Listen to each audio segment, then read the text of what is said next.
97.90 and 104.7 KFGO. That's the hot dog song from the Mickey Mouse Clubhouse, by the way. KFGO time 4:42. The Drive Time News Hour starts in 18 minutes. News Director Paul Juergens, CBS News, all ready to go for the Drive Time News Hour coming up at 5 o'clock. Day is almost in the bag here today. What are you making for dinner tonight? Doesn't a delicious all-beef hot dog sound fantastic? Now, you can have hamburgers, you can have chicken, you can have corn on the cob and tater salad, but Americans agree that for a cookout to be complete, there's got to be hot dogs on the grill. And according to a recent survey by the National Hot Dog and Sausage Council, the group says between now and Labor Day, Americans are going to eat 7 billion hot dogs. Yes. And our top dog is Eric Mendenthal, and he joins us today. Boy, let me tell you a little bit about Eric here today before we get him on the air. Eric is Vice President of Sustainability at the North American Meat Institute, previously serving as the organization's Vice President for Public Affairs. He leads the Meat Institute's sustainability initiatives, focuses on developing communications to bust myths on the role of meat in the diet and how meat is produced. He's got an incredible background. He has got a degree from Cornell. He has a Bachelor of Arts in Psychology. He's got a Master's in Biomed Sciences from Eastern Virginia. Would you please welcome Vice President Eric Mendenthal of the North American Meat Institute. Hi, Eric. How are you today?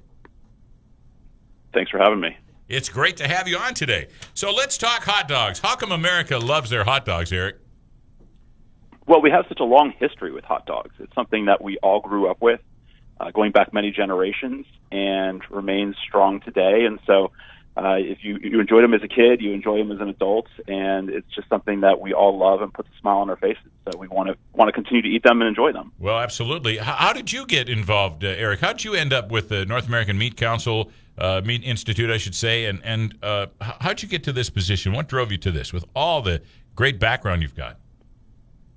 Well, I worked in television for a while and decided I wanted to do a little bit more communications work on the other side of the coin. And so got into the food industry with my health background and managed to make some connections with the North American Meat Institute. And I love meat. I love hot dogs, so they hired me. And I worked for the Hot Dog and Sausage Council for a while and took over several years ago. So now I'm the hot dog top dog. He really is the hot dog top dog. His name is Eric Mendenthal, and he is joining us today. He's a graduate of Cornell in Ithaca. He has a Bachelor of Arts in Psychology. He got a Master's degree in Biomed Sciences from Eastern Virginia Medical School in Norfolk, Virginia. So here's a guy we can ask tough questions about hot dogs if you've got one. 237-5948, or you can text us at 35270. Eric, I know you have heard this all the time, that there are weird, strange things, only leftover scraps that are thrown into hot dogs. Can you talk to us about the nutritional value of eating a hot dog? Absolutely. They say everything but the oink, but it's not true. What you get in a hot dog is pretty simple, and the ingredients are always listed on the package. And so what you get are pieces of meat that are cut away from your steaks and roasts, and then they're ground up really finely. They're mixed with spices and curing agents, which may be celery powder or sodium nitrite. They are stuffed into a casing, and they're cooked. It's as simple as that. The parts of the animal that you are maybe afraid of, they're not there. If they had something like an organ in there, it's required to be on the label.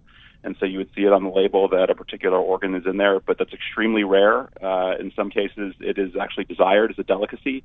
But for the most part, the hot dogs you find, if it says beef or pork or poultry or whatever, it's just simply as that with just the meat that's cut away from your steaks and roasts. So, Eric, where does this bad PR come from? I can't believe there are enemies of the hot dog industry or something like that. But there's a lot of so-called experts or whatever that will say that's not good for you. That's not good for you. But I'll tell you, you talk to moms, and one of the number one things they can get their kids to eat is a hot dog.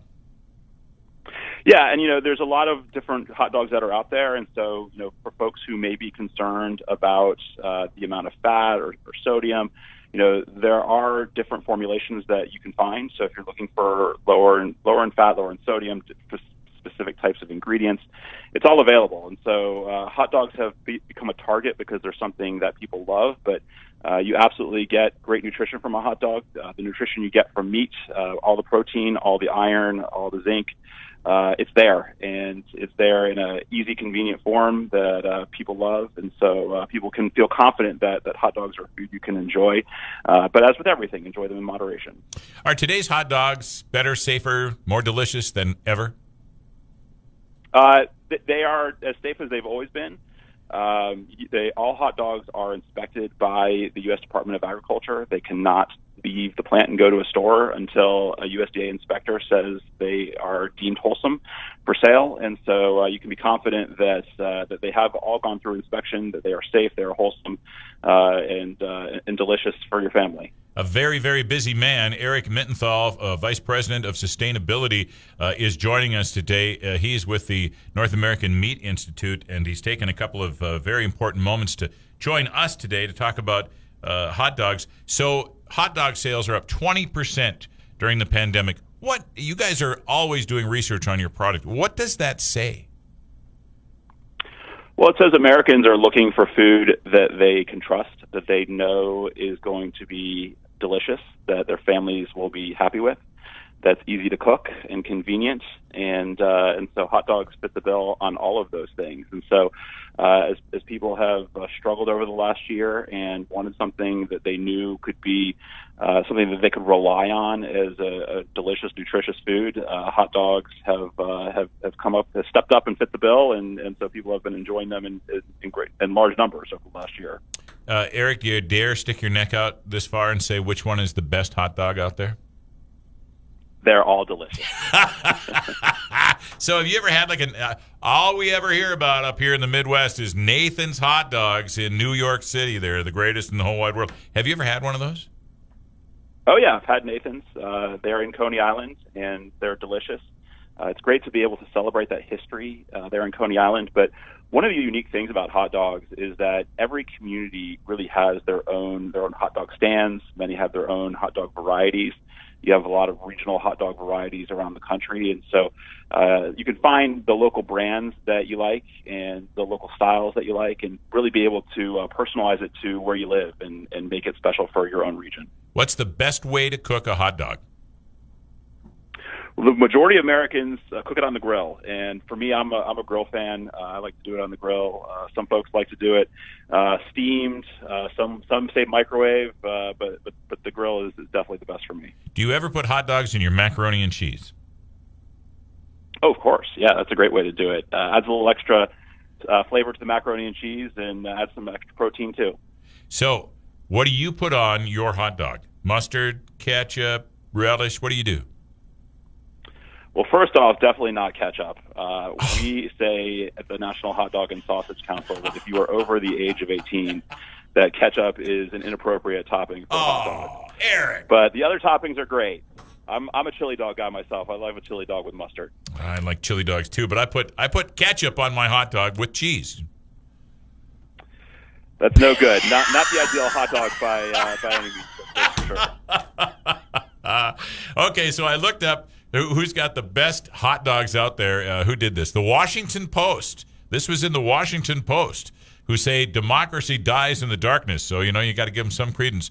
My favorite hot dog in the whole wide world, and, granted, I'm not able to get Nathan's hot dogs in Fargo, North Dakota that I know of. So I like to buy those ballpark, all beef, certified Angus beef hot dogs. To me, those are the best ones. On this list, however, can you believe this? It says that Costco's Kirkland beef hot dogs are the best hot dogs in the United States. Do you have a comment about that? I certainly believe it. Costco hot dogs are incredibly popular. They drive people to the Costco stores. People get memberships just so they can go get those hot dogs. So I know they are very popular, but one of the great things, as we've talked about, is that people have different preferences in their hot dogs, and so it's tough when you see those articles out there because they call out, make a list based off of, one or two people's preferences. But we know that the folks like a lot of different flavor profiles and different ways to prepare hot dogs. And so, choose the brand that's right for you, that meets your needs, and guaranteed you'll enjoy it. Well, I tell you what, the best comment I saw anybody in any of my hot dog research today was, why do you love hot dogs? Because they taste like summer. and they put a smile on your face. There you go. Eric Mittenthal is with the Meat Institute. He is a vice president there. We've been talking hot dogs today. Sales of hot dogs were up 20% during the pandemic this year. They are delicious. Throw a couple on the grill. And how come we're not serving hot dogs? We have a big outdoor party this week. We got hamburgers and stuff like that, Eric, but we don't have hot dogs on the menu as of right now. Maybe this interview will have changed the minds upstairs of the people in charge. Get yourself to the store, get some hot dogs. The cookout's not complete without it. Eric Mittenthal from the Meat Institute. Eric, thanks so very much for joining us. Next time we got a question about hot dogs, we're calling you. Anytime. Happy to discuss. Thanks so much, Eric. You have a wonderful evening, and thank you. I know you're very busy. Thank you. Take care. Eric Mittenthal with the Meat Institute joining us today talking hot dogs. I'm in the mood for hot dogs so bad now with no mustard on them at all. Right? Just ketchup. 4:52. You're listening to The Drive with Dan Michaels on the Mighty 790 and 104.7 KFGO. Ever wonder what life would be like without frozen drinks and slushies from McDonald's? Yeah,